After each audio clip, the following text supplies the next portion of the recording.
இறை அருளாலும் குரு அருளாலும் நம் ஆன்மீக பயணம் தொடர்ந்து கொண்டிருக்கிறது. இந்த பதிவுல வந்து நம்ம பார்க்க போற ஒரு யோகி இல்ல ஒரு மகான். அவர் வந்து ஆந்திர பிரதேஷ்ல வாழ்ந்து மறைந்த ஒரு யோகி. அவரை பத்தி தான் நம்ம பார்க்க போறோம். இவர் வந்து யார் வழியாவும் பிறக்கல. அதாவது அயோனி அப்படின்னு ஒரு வார்த்தை இருக்கு இல்லையா, அது மாதிரி ஆண்டாள் எப்படி கண்டெடுக்கப்பட்டாலோ அது மாதிரி இவர் வந்து கண்டெடுக்கப்படுறார். அண்ட் இவர் வந்து அவதாரங்கிற அளவுக்கு ஆந்திர பிரதேஷ்ல எல்லாரும் அவரை பத்தி பேசுறா. நம்ம ஏற்கனவே வந்து சிவட்டம் அம்மா அப்படின்னு தணுக்கு பக்கத்துல அந்த பக்தையை பத்தி பார்த்தோம். அந்த சிவட்டம் அம்மாவோட சமாதியும் நான் இப்ப சொல்ல போற இந்த மகானோட சமாதியும் பக்கத்துல தான் இருக்கு. தணுக்குன்னு ஒரு ஊர் இருக்கு இந்த வெஸ்ட் கோதாவரி டிஸ்ட்ரிக்ட்ல. அந்த தணுக்குக்கு பக்கத்துல தான் இந்த ரெண்டு பேருமே சமகாலத்துல வாழ்ந்தவா. ஒருத்தரை பத்தி ஒருத்தர் பேசியிருக்கா நிறையா. அந்த யோகி யாரு அப்படின்னு நம்ம இப்ப இந்த பதிவுல தெரிஞ்சுக்கலாம். அவரோட பேர் வந்து சுதீந்திர பாபு காரு. நான் வந்து நம்மளோட இந்த ரெக்கார்டிங்காக பாபு காரு அப்படின்னு நான் அவரை பத்தி சொல்றேன். இவர் வந்து சமீபத்துல தான் மறைஞ்சிருக்காருங்கிறதுனால இவரை பத்தி இவர் கூட வாழ்ந்தவாளோட நிறைய விவரங்கள் வந்து நமக்கு கிடைக்கிறது. இதுல நம்ம வந்து முக்கியமா சில விஷயங்களை பார்க்கலாம். இவர் மகா பெரியவரை சந்திச்சது, அதுக்கப்புறம் இவர் கோவில் கட்டினது, அப்புறம் இவர் பரப்போட அவதாரம் என்ன அப்படின்னு அவரே சொன்னது, அது எல்லாத்தையும் ஒன்னொன்னா வரிசையா நம்ம பார்க்கலாம். நான் ஏற்கனவே சொன்ன மாதிரி இவர் வந்து எல்லார் மாதிரியும் தாய் தந்தை யாருன்னு நமக்கு தெரியாத மாதிரி எல்லார் மாதிரியும் பிறக்கல. இவரை வந்து கண்டு எடுத்தது வந்து ஒரு பக்தர். ஸ்ரீசைலத்துல ஒரு தீவிர பக்த ஒரு அம்மாள். அவ வந்து எப்படியாவது அம்மனை தரிசிக்கணும் அப்படிங்கிற ஒரு தீவிர பக்தி பண்ணிட்டு இருந்த போது ஒரு நாளைக்கு ஒரு குழந்தை கிடைக்கிறது. பாபுகாரோட பேர், பாபுகாருன்னு பேர் வச்சுருக்கிற அந்த சின்ன குழந்தை. அந்த குழந்தை கிடைச்ச உடனே அவளுக்கு ரொம்ப சந்தோஷமாயிடுறது. அதை எடுத்து வளர்க்குறா. ஒரு நாளைக்கு அவ வந்து தண்ணி எடுக்கிறதுக்கு எங்கேயோ போயிருந்த போது திரும்பி வரும்போது அவ என்ன பார்க்குறா அப்படின்னாக்க, அந்த குழந்தைக்கு வந்து அம்மன் வந்து பால் கொடுக்குறா. நம்ம வந்து ஏற்கனவே திருஞான சம்பந்தரை பத்தி கேள்விப்பட்டிருக்கோம் இல்லையா. அவர் வந்து அவ அப்பா நதியில குளிச்சிருந்தது போதோ என்னமோ இந்த குழந்தைக்கு வந்து அம்மன் பால் கொடுத்த போதுதான் தோடுடைய செவியன் அப்படிங்கிற தேவாரம் நம்ம எல்லாரும் அதை பத்தி கேள்விப்பட்டிருக்கோம். அதே மாதிரி ஒரு நிகழ்ச்சி இங்க நடக்கிறது. அப்ப இந்த பக்தைக்கு வந்து ரொம்ப ஆச்சரியமா இருக்கு. அவ என்ன சொல்றா, அவ என்ன கேட்கறா அப்படின்னா, நான் தான் உன்னை வழிபட்டு இருந்தேன் இத்தனை வருஷமா. நீ வந்து எனக்கு எனக்கு தோன்றாம அந்த குழந்தைக்கு வந்து பால் கொடுக்க வந்திருக்கே அப்படின்னு பேசுற மாதிரி நமக்கு சில குறிப்புகள்லாம் கிடைக்கிறது. அப்ப அம்பாள் வந்து இவட்ட என்ன சொல்றா அப்படின்னா, இந்த குழந்தைக்கு பால் கொடுக்கறதுனாலதான் நான் உனக்கு காட்சி கொடுத்தேன். இந்த குழந்தை வந்து சாதாரண குழந்தை இல்லை. இவன் நிறைய பேரை வந்து ஆன்மீக வளர்ச்சிக்காக பிறப்பெடுத்தவன் அப்படின்னு சொல்லிட்டு பதில் சொல்லிட்டு போறா. அப்ப இந்த குழந்தை வந்து இவகிட்ட வளர்ந்துட்டு இருக்கு. இப்போ வந்து நம்ம பகவத்கீதையில பார்த்தோம்னாக்க, பரித்ராணாய சாதுனா விநாசாய துஷ்கிருதம் தர்ம சம்ஸ்தாபனார்த்தாய சம்பவமி யுகேன்னு ஒரு ஸ்லோகம் வருது இல்லையா. அது மாதிரி பகவான் வந்து எப்பெல்லாம் அவதாரம் எடுக்கிறார், என்னத்துக்காக எடுக்கிறார் அப்படிங்கிறது வந்து பெரிய பெரிய அவதாரங்கள் மாதிரி இந்த மாதிரி மகான்கள், சாதுக்கள், சித்த புருஷர்கள் அவெல்லாம் கூட ஒரு அவதாரம் மாதிரிதான் சித்திருக்க நம்ம பார்க்குறோம். அவளோட வாழ்க்கை அந்த மாதிரிதான் நம்ம பார்க்குறோம். அந்த விதத்துல இவர் வந்து நிறைய விஷயங்கள் இவரை பத்தினது வந்து ஒரு மர்மமா இருக்கு. இவரோட சரித்திரத்தை படிக்கும்போது நிறைய விஷயங்கள் மர்மமா இருக்கு. ஏன் அப்படின்னு கேட்டாக்க, இவர் வந்து எவ்வளவோ நூற்றாண்டுகள் வாழ்ந்துட்டு இருக்காரு அப்படின்னு சொல்றா. ஒரு நார்த்ல ரிஷிகேஷ் அந்த மாதிரி இடத்துல எல்லாம் குகையில எல்லாம் நிறைய வயசுள்ள சித்தர்கள்லாம் இருக்கா இல்லையா, அவர்லாம் வந்து இவரை பார்த்துட்டு நாங்கள்லாம் தபஸ் பண்ணிட்டு இருந்த போது கூட இவரை நாங்க பார்த்துருக்கோமே அப்படின்னு சொல்றாளாம். இவர் வந்து ஒவ்வொரு டயத்துல ஒவ்வொரு வயசு இருக்கிற மாதிரி எல்லாருக்கும் காட்சி அளிப்பாராம். ஒரு சமயம் பார்த்தா ரொம்ப வயசானவர் மாதிரி தெரிவாராம். ஒரு சமயம் ரொம்ப சின்ன வயசுக்காரர் மாதிரி தெரிவாராம். இன்னொரு விசித்திரமான சம்பவம் அவர் வாழ்க்கையில என்ன நடந்தது அப்படின்னு பார்த்தோம்னா, நான் பூணல் போட்டுக்க போறேன் அப்படின்னு அகோபிலத்துக்கு போயிட்டு பூணல் போட்டுக்கிறார். எனக்கு 8 வயசு, 8 மாசம், 8 நாள் அப்படின்னு சொல்லிக்கிறார். ஆனா அவருக்கு அந்த வயசு இல்ல. நம்ம இத படிக்கும்போது என்ன புரிஞ்சுக்கணும் அப்படின்னா, நம்ம இத கேட்கும்போது என்ன மாரி புரிஞ்சுக்கணும்னா, அவருடைய எவ்வளவோ ஜென்மங்கள்ல ஏதோ ஒரு உடலுக்கு இந்த பூணல் சம்ஸ்காரம் பண்றாரு போல் இருக்கு அப்படின்னு தான் நம்ம நெனச்சுக்கணும். நல்ல விஸ்தாரமா பண்ணி 5 நாள் வரைக்கும் அத கொண்டாடிட்டு தான் நமக்கு வந்து விவரம் கிடைக்கிறது. பூணல் போட்டுண்ட மாதிரி. அதுக்கப்புறம் இந்த மாரி நெறையா வந்து அவரு விதவிதமா வேற வேற மாரி லீலைகள்லாம் நமக்காக பண்ணியிருக்கார். நெறையா விஷயங்களும் நமக்கு புத்திமதி மாரி சொல்லியிருக்கார். நம்ம ஒவ்வொன்னா பார்க்கலாம். இவர் வந்து பொறந்தது வந்து பொறந்ததுன்னு சொல்லக்கூடாது. இவர வந்து கண்டெடுத்ததுக்கு அப்புறம் ஒரு 8 வயசுக்கு அப்புறமே இவர் வந்து ஆம், எல்லா சாஸ்திரங்கள் எல்லாமே அவருக்கு வந்து அத்துப்படி. அதுக்கப்புறம் ஒவ்வொரு இடமா உட்காந்து இடமா போய் ஜெபம் பண்ண வேண்டியதுதான் முழு தொழிலா அவர் வந்து செஞ்சார். இப்போ ஒரு சமயம் ஒரு மரத்துக்கு கீழே உட்காந்துட்டு ஆஞ்சநேய சுவாமி தவம் பண்ணிட்டு இருந்தபோது ஒரு குரங்கு ஓடி வருது இவர்கிட்டக்க. ஓடி வந்துட்டு இவரை வந்து தரத்தரன்னு கையை பிடிச்சு இழுத்துன்னு போயிடுத்து வெளியில. இழுத்துன்னு போனோடனே என்னது குரங்கு வந்து என்ன எதுக்கு இழுத்துன்னு போறது அப்படின்னு பார்த்தா, அப்பதான் மேலேந்து ஒரு பெரிய கிளை இவர் தலைமையில வந்து விழற மாதிரி இருந்ததை வந்து அந்த குரங்கு வந்து அவரை காப்பாத்திருக்கு. அதுக்கப்புறமா வந்து நிறைய இடத்துக்கு இவர்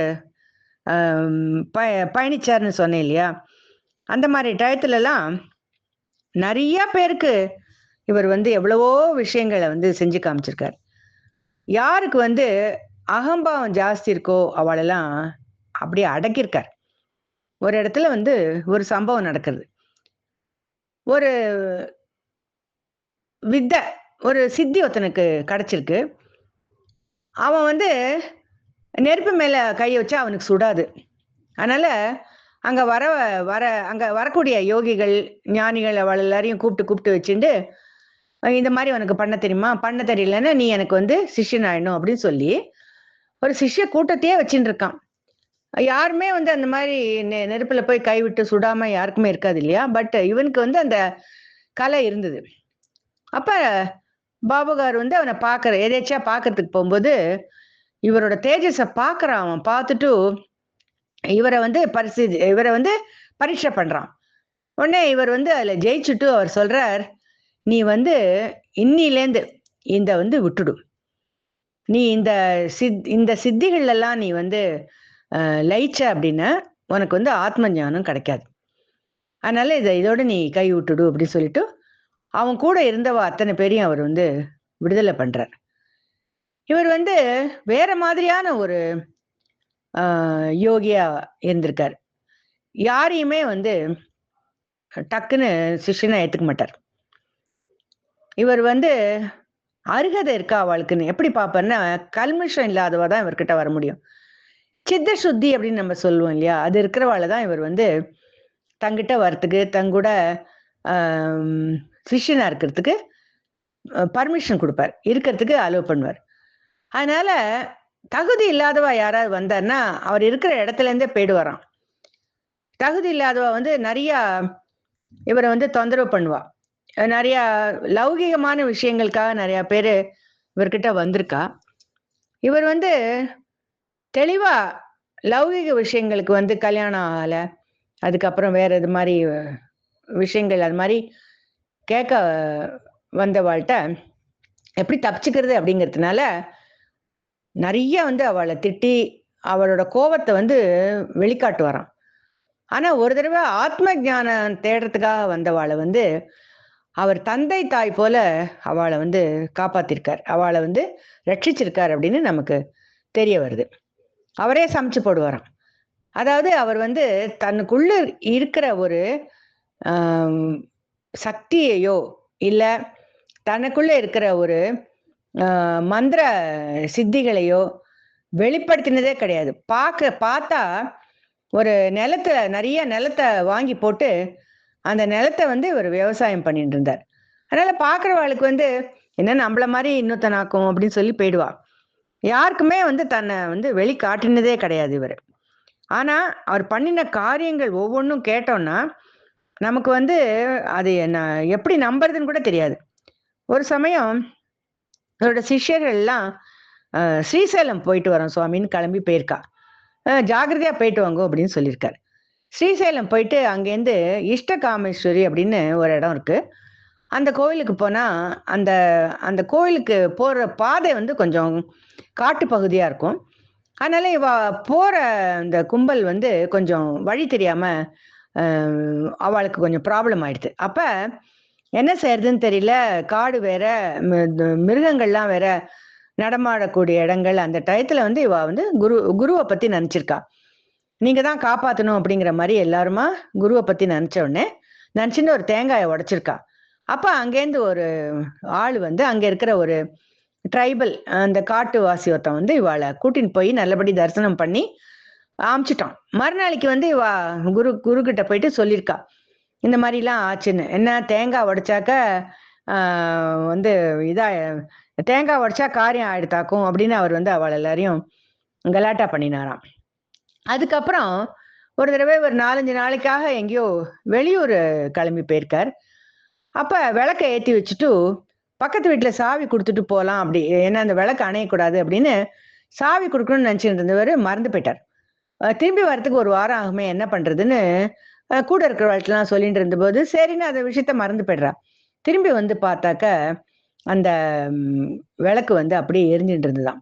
அப்ப இவ எல்லாரும் கேட்கிறா, அது எப்படி சுவாமி நீங்க வந்து நீங்க ஊர்ல இல்லாட்டி கூட எப்படி அது எரிஞ்சது அப்படின்னா கூட அதை வந்து இதெல்லாம் வந்து பெருசு படுத்தாதீங்கோ. இதுக்குள்ள போயிட்டேன்னா நிஜமான அறிவு என்ன, நிஜமா நம்ம என்ன தேடணும் அப்படிங்கிறத நம்ம மறந்து போயிடுவோம்.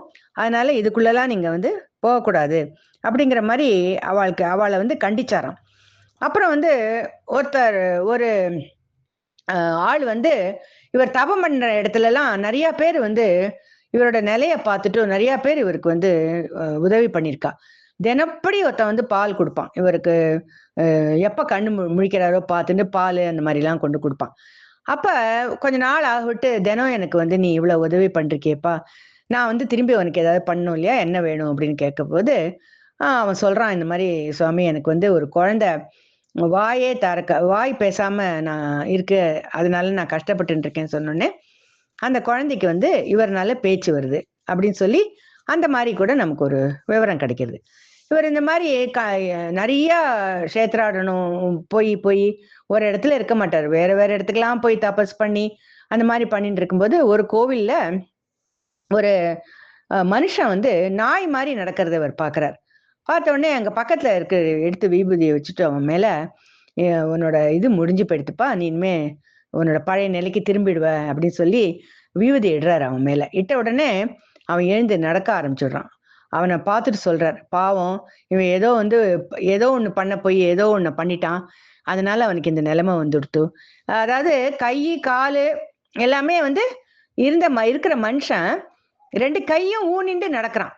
அதை பார்த்த உடனே இவர் வந்து அந்த அவனை வந்து அந்த இதுல இருந்து அந்த கஷ்டத்துல இருந்து அவர் வந்து அவனை நிவர்த்தி பண்ணி அமுச்சு விட்டுடுறார். இந்த மாதிரி வந்து இவருக்கு முன்னாடி எந்த விதமான குறைகள் உள்ளவ வந்தா கூட அவளை திருத்தி அவளை நல்வழிப்படுத்துறார். ஒரு சமயம் இதே மாதிரி ஒரு இடத்த தபஸ் பண்ணிட்டு இருந்த போது ஒரு வேசி அவ வந்து, சுவாமி நான் வந்து உங்களுக்கு பிக்ஷை கொண்டிருக்கேன், நீங்க இதை கண்டிப்பா ஏத்துக்கணும் அப்படிங்கும்போது இவர் சொல்றார், நான் எப்படிமா ஏத்துக்க முடியும் இத அப்படின்னு கேட்கிறார். சுவாமி, உலகம்தான் என்னை வந்து வேசின்னு புண்படுத்துறது. நீங்க வந்து ஒரு பெரிய மகாத்மா தபஸ் பண்ணிட்டு இருக்கீங்க இல்லையா, நீங்க கூட என்ன அந்த மாதிரி வந்து வேசின்னு பாக்குறீங்களான்னு கேட்கும்போது அவர் சொல்றார், நீ வந்து அந்த தொழிலை விட்டுட்டு நீ கஷ்டப்பட்டு உடம்பால உழைச்சு நீ எடுத்துட்டு எந்த உணவு எடுத்துன்னு வரையோ நான் அதை சாப்பிட்றேன் அப்படின்னு அந்த வேசியை வந்து அவர் நல்வழிப்படுத்துறார். அதுக்கப்புறம் அவ அந்த தொழிலை விட்டுட்டு நல்லபடியா ஒரு ஹோட்டல்ல போயிட்டு வேலை பண்ணி அதுல வந்த பணத்துல சாமான் வாங்கி சமைச்சு எடுத்துன்னு வந்து இவருக்கு வந்து கொடுக்கும்போது அவர் எடுத்து சாப்பிட்டுட்டு, நீ மனசால கெடலம்மா, ஆனா உடலால் தான் கெட்டிருக்க. உனக்கு வந்து நல்வழி நான் காமிச்சிருக்கேன். உனக்கு நல்ல கதி கிடைக்கட்டும் அப்படின்னு சொல்லி அவளுக்கு வந்து ஆசீர்வாதம் பண்ணுவார். இந்த மாதிரி எவ்வளவோ விஷயங்கள் வந்து நம்மளுக்கு நமக்கு பக்தி எப்படி ஏற்படணும், அப்புறம் நம்மளோட உள் சுத்தத்தை பத்தி தான் அவர் வந்து முக்கியமா நிறைய பேசியிருக்கார். ஒரு சமயம் இவர் சிஷ்யர்களோட புஷ்கரத்துக்கு போயிட்டு இருக்கார். அப்போ போயிட்டு இருந்த போது தாம்பூலம் வந்து வாங்க மறந்து போயிடுறான். மறந்து போன உடனே வளையல் இருக்கு, அதுக்கப்புறம் பிளவுஸ் பிட்டு அதெல்லாம் இருக்கு. அந்த நதிக்கு வந்து இந்த மாதிரி மஞ்சள் குங்குமம் இதெல்லாம் ஆந்திராவில் நிறைய நான் பார்த்துருக்கேன். இந்த மாதிரி வந்து ட்ரெயின்ல போனா கூட அந்த கோதாவரியை தாண்டும் போது நிறைய பேர் ட்ரெயின் வழியா கூட போட்டிருக்கா, நான் பார்த்துருக்கேன் அதை. அது மாதிரி இவர் வந்து புஷ்கர டயத்துல எல்லாரையும் கூட்டின்னு போகும்போது இதெல்லாம் போடணும், நதிக்கு போடணும், நீ போய் வாங்கிட்டு வா, தாம்பூலம் ஏதோ வாங்கிட்டு வா, வெத்தலையோ ஏதோ பாக்கோ ஏதோ சின்ன சாமான் ஒண்ணு அதுல மிஸ் ஆயிடுத்து போய் நமக்கு வந்து இதெல்லாம் என்ன அப்படின்னு நமக்கு தோணும். இப்ப இதை கேட்கறவாளுக்கு கண்டிப்பா தோணும், எனக்குமே அப்படிதான் தோணும். அவர் என்ன சொல்றாரு அதுக்குனாக்க, நீங்க நினைக்கிற மாதிரி வந்து அதை வந்து தண்ணியா பார்க்காதீங்க, நீங்க நினைக்கிற மாதிரி அதுக்கு வந்து ஒரு உணர்வு இல்லை அப்படின்னு நினைக்காதீங்க, நீ வெத்தலை வாங்கிட்டு வா. நம்ம வந்து மனசு பக்தியோட போட்டா அந்த கோதாவரி இதுல போட்ட அந்த புஷ்கரத்துல போடு, பக்தியோட போட்டா அது ஏத்துப்போ கோதாவரி தாய் அப்படின்னு சொல்லுவார் அவர். அப்ப இவ எல்லாரும் வந்து அதை ரொம்ப தூரம் போயிட்டு வாங்கிட்டு வரணும். அதனால இந்த சிஷ்யர்கள் கூட இப்ப என்ன ஒரு சாமான் இல்லைன்னா என்ன ஆகும்னு அப்படித்தானே நம்ம நினைப்போம் இல்லையா? ஆனா இவர் அந்த மாதிரி நினைக்கல. வாங்கிட்டு வந்து அதை வந்து பக்தியோட அவர் போடுறார். அப்ப அந்த போட்ட இடத்துல வந்து நம்ம சுழல்னு சொல்லுவோம் இல்லையா, ஒரு சுழியோ சுழல்னு சொல்லுவோம் பாருங்க தமிழ்ல. அந்த மாதிரி அது போய் அந்த இடத்துல விழுந்து அது வந்து தண்ணிக்குள்ள போயிடுறது. இது கூட வந்து எல்லா சிஷ்யர்கள்லாம் ஆச்சரியமா பாக்குறா. இவர் கூட வாழ்ந்தவா நிறைய பேர் வந்து அவளுக்கு ஏற்பட்ட அனுபவங்கள்லாம் நிறைய சொல்லியிருக்கா. நம்ம வந்து இவரோட இவரை அவளுக்கு ஏற்படுத்தி கொடுத்த விஷயங்கள் அப்புறம் இன்னும் நிறைய இருக்கு. நான் ஏற்கனவே அடிக்கடி சொன்ன மாதிரி இந்த மகான்களோட வாழ்க்கை சரித்திரத்துக்குள்ள நிறைய விவரங்கள் வந்து மாறுபட்டு இருக்கு. நிறைய பேர் பாபுகாரோட வாழ்ந்தவா வந்து தங்களோட அனுபவங்கள்லாம் பகிர்ந்துட்டு இருக்கா. இந்த சரித்திரத்துல கிடைக்கக்கூடிய மாறுபட்ட விவரங்களை வந்து தவிர்த்துட்டு அவர்களுடைய பக்தி எப்படி இருந்தது, அவர்கள் நமக்கு காட்டிய வழி என்ன, அந்த மாதிரி வந்து நம்ம பார்க்க ஆரம்பிக்கணும் அப்படிங்கிறது என்னோட தாழ்மையான வேண்டுகோள். இப்ப பாபுகாரோட ஒரு சிஷ்யர் வந்து அவர் சத்சங்கம் முடிஞ்சு வீட்டுக்கு போறார். ராத்திரி வேலை ஆயிடுறது, வயலை தாண்டி போகணும். அப்ப புறப்படுறதுக்கு முன்னாடி பாபுகார் வந்து ஒரு சின்ன பொட்டலம் கொடுக்குறாரு அவர்கிட்டக்க. அந்த பொட்டலத்தை எடுத்துன்னு போகும்போது வழியில வந்து ஒரு பாம்பு இவர் துரத்தின்னு வருது. அந்த ரொம்ப ஒரு மாதிரி அபாய கட்டத்திலேருந்து அவர் எப்படியோ வெளியில வந்துடுறார். மறுநாளைக்கு வந்து சுவாமிகிட்ட வந்து சொல்றார் பாபுகாரு, இந்த மாதிரி எனக்கு நேற்றுக்கு இந்த மாதிரி ஆச்சு அப்படின்னு சொன்ன உடனே அந்த பொட்டலத்துல வந்து பாபுகார் வந்து இந்த பாம்போட பயத்துலேருந்து பாம்புலேருந்து காப்பாற்றக்கூடிய ஒரு வேர், அந்த வேரை வந்து இவர்கிட்ட கொடுத்து அமைச்சிருப்பார். அவர் சொல்வார், அந்த சிஷ்யர் சொல்வார், நீங்க அதை அமைச்சிருக்கலன்னா நான் உயிரே பழைச்சிருக்க மாட்டேன்னு சொன்னோடனே நான் எதுவுமே பண்ணல, அந்த டயத்துல எனக்கு பகவான் அந்த சிந்தனையை கொடுத்தான் அப்படின்னு சொல்லி தன்னோடதுன்னு சொல்லி அவர் எதையுமே எடுத்துக்கல. எல்லாமே வந்து தனக்கு இருந்த எல்லாமே வேற வாழ்க்கை தான் அர்ப்பணிச்சு வாழ்ந்த ஒரு மகாத்மாவோட சரிதம் தான் இப்ப நம்ம பார்த்துட்டு இருக்கோம். அதுக்கப்புறம் இவர் வந்து நிலத்துல விவசாயி மாதிரி இருந்தாருன்னு சொல்லி ஏற்கனவே பார்த்தோம். அதனால சாதாரண மக்களோட இவர் பழகி இருந்ததுனால இவரை வந்து யாருமே வந்து பெரிய அளவுல புரிஞ்சுக்கல அவர் வாழ்ந்த போது. பின்னாடி வந்து அவரோட மகிமை எல்லாம் பத்தி எல்லாரும் கேள்விப்படும் போது நம்ம கூடவே வாழ்ந்து நமக்கு தெரியாத போயிடுத்தேன்னு நிறைய பேர் வருத்தம் தெரிவிச்சிருக்கா. அதுக்கப்புறம் தனக்குன்னு ஒரு வந்து வீடு கட்டுறார். ஆனா அந்த வீட்டுல வேற இடத்துல வந்து அந்த நிலத்துல கொஞ்சம் வருஷம் இருந்துட்டு அதுக்கப்புறம் தனக்குன்னு ஒரு வீடு கட்டிட்டு வீட்டுக்கு வெளியில ஒரு ரூம் கட்டுறாரு. ஆனா அவர் இருந்தது வந்து அந்த ரூம்ல தான். அந்த வீடு எதுக்கு கட்டியிருக்கேன்னு கேட்டா எல்லாரும் கேட்கிறா அவர்கிட்ட கேட்டா, அது வந்து சத்சங் பண்றதுக்காக கட்டியிருக்கேன் அப்படின்னு. வாழ்க்கையில யார் வந்து தன்னிடம் வந்து ஆத்ம முன்னேற்றம், அதாவது ஆத்ம ஞானம்னு கேட்டுட்டு வந்தவாளுக்கு அவர் வந்து எவ்வளவு முயற்சிகள் எடுத்திருக்கார் அப்படிங்கிறது நம்ம இந்த விஷயத்துல இருந்து புரிஞ்சுக்கலாம். அது மாதிரி அவர் வந்து அவரோட வாழ்க்கையில அவரு பெண்களை வந்து அனுமதிக்கல. அப்ப கூட வந்து ஒரு பக்தர் ரொம்ப தீவிரமா இவரோட பாதம், இவர் கால் ஸ்பரிசம் பண்ணணும்னு ரொம்ப வந்து முயற்சிக்கிறா. அப்ப அவளோட கனவுல இவர் வந்து சொல்றார், என்னோட பாத தரிசனம் உனக்கு கிடைக்கும் அப்படின்னு சொல்லி கனவுல சொல்லிடுறார். ஆனா சமாதி டைம் வந்த உடனே நான் வந்த வாழ்க்கையில நான் வந்த ஒரு குறிக்கோள் நிறைவேறிட்டு நான் இனிமே சமாதிக்கு போறேன் அப்படின்னு சொல்லிட்டு அவர் சமாதி ஆயிடுறார். உண்டர ஜவரம் அப்படின்னு அந்த ஊருக்கு பேரு, தனுக்கு பக்கத்துல இருக்கு. அங்கதான் வந்து இவரோட சமாதி இருக்கு. சமாதி ஆனதுக்கு அப்புறம் அந்த பெண்மணி ரொம்ப அழறா. நீங்க வந்து கனவுல வந்து சொல்லி கூட எனக்கு அந்த பாக்கியம் கிடைக்கல அப்படின்னு. உடனே ஒரு விசித்திரம் நடக்கிறது அங்க.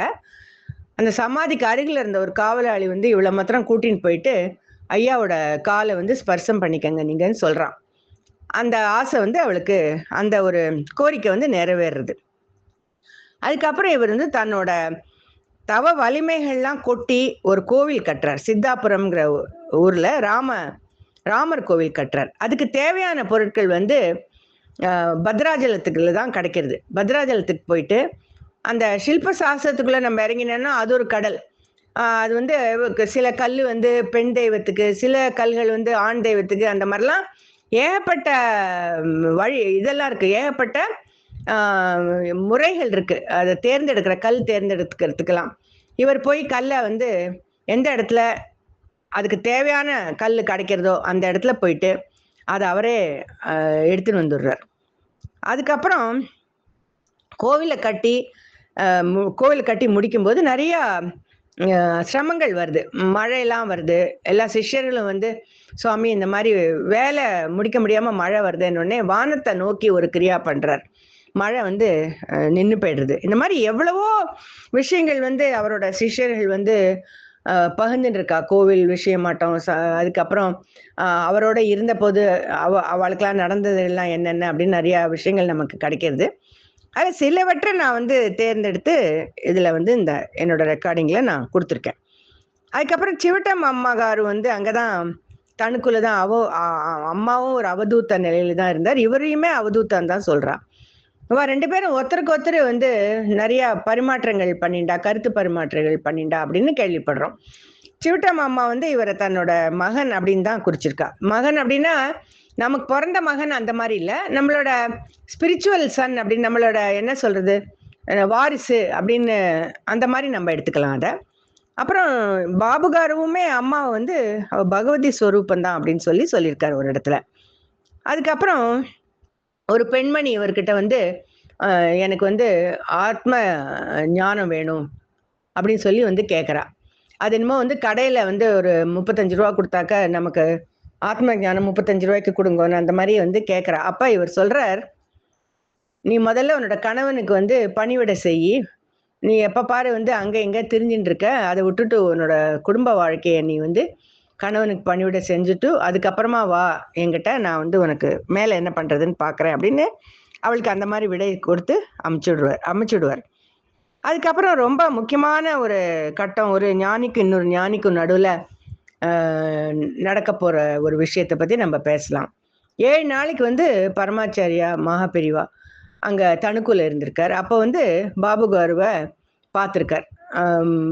தரிசனம் 2 பேருக்கும் ஒருத்தரோட தரிசனம் ஆச்சு அப்படின்னு நம்ம சொல்லலாம்.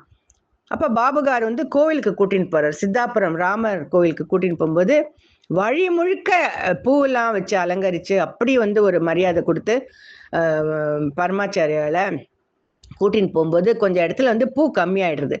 அப்ப தன்னோட கைய வந்து மகாபெரிவாளோட காலை தன்னோட கை மேல வச்சுட்டு அவர் கூட்டின்னு போறதா நமக்கு விவரம் கிடைக்கிறது. அதுக்கப்புறம் ஒரு இடத்துல வந்து நாராயண ஹோமம்னு ஒண்ணு நடக்கிறது. அப்ப மகாபெரிவா வந்து பாபுகாரை பார்த்து இந்த மாதிரி சொன்னாராம், நாராயண ஹோமம்னு நீங்க யாரை குறிச்சு பண்றீங்களோ இந்த நாராயணனே தான் இவர் அப்படின்னு சொல்லி பாபுகாருவை பத்தி மாபெரிவா சொன்னதா நமக்கு வந்து தகவல் கிடைக்கிறது. இந்த மாதிரி மகானோட சரித்திரங்கள்ல நமக்கு கிடைச்ச விவரங்களை பத்தி நம்ம தெரிஞ்சுண்டு அவ எந்த நிலையில இருந்தா அப்படிங்கிறத பத்தி தான் நம்ம இந்த பதிவுல நம்ம பார்க்குறோம். அதுக்கப்புறம் வந்து இவர் ஜனங்களுக்கு என்ன முக்கியமா சொன்னார் அப்படிங்கிறத கூட நம்ம கண்டிப்பா பார்க்கணும். சமாதிக்கு முன்னாடி இவரோட பக்தி பத்தி நம்ம பார்த்தோம். அதுக்கப்புறம் அவரோட சிஷ்யர்களுக்காக அவர் வந்து ஆன்ம முன்னேற்றத்துக்காக என்னெல்லாம் பண்ணினார்னு பார்த்தோம். கடைசியில் அவர் என்ன சொல்றாரு அப்படின்னா, காயத்ரி மந்திரமும் சந்தியாவந்தனமும் எல்லாரும் பண்ணணும், எல்லாரும் பண்ணலாம் அப்படின்னு எல்லாரையும் தங்கிட்ட வரவா எல்லாரையும் அவர் பண்ண வச்சிருக்கார். ரொம்ப முக்கியமான ஒரு இது முக்கியமான ஒரு பயிற்சி. அதை நீங்க கண்டிப்பா தொடர்ந்து பண்ணணும் அப்படின்னு சொல்லியிருக்கார். அதுக்கப்புறம் வந்து கணவன் மனைவி வந்து கணவனும் மனைவியும் தங்களோட தாய் தந்தையரை கடவுள் மாதிரி வழிபடணும். தந்தை தாய் இருவர் தான் கடவுள். முதல்ல வந்து அவர்களை வந்து நல்லபடியாக அவர்களுக்கு நல்ல சேவை பண்ணணும் அப்படின்னு வந்தவாளுக்கெல்லாம் இந்த மாதிரி வந்து ஒரு நல்ல ஒரு புத்திமதிகள் எல்லாம் சொல்லி தங்கூட இருக்கிறவாள் எல்லாரையும் முன்னேற்றி தன்னோட தபஸ் வலிமை தன்னோட இதை பற்றி வெளியிலேயே காமிக்காம எல்லா மக்களோடையும் சேர்ந்து தான் வாழ்ந்து ஆனால் ஒரு தனித்தன்மை எதிர்பார்க்காம இவ்வளவு வலிமை இருந்து இவ்வளவு தபசக்தி இருந்து கூட அவர் வந்து தன்னை பற்றி ஒரு கர்வமும் அவருக்கு இருக்கல. இந்த மாதிரி ஒரு பெரிய மகாத்மா நம்மிடையே வாழ்ந்து நம்ம கூடவே இருந்திருக்கார். நம்ம வந்து நமக்கு வந்து அது தெரியல. இப்பேற்பட்ட ஒரு மகான் வந்து நம்ம இப்ப இருக்கக்கூடிய காலத்துல எங்கேயாவது கிடைப்பாளா அப்படிங்கிற ஒரு ஏக்கத்தோடையும் ஒரு வருத்தத்தோடையும் இந்த பதிவை நான் வந்து இங்க நிறைவு செய்யறேன்.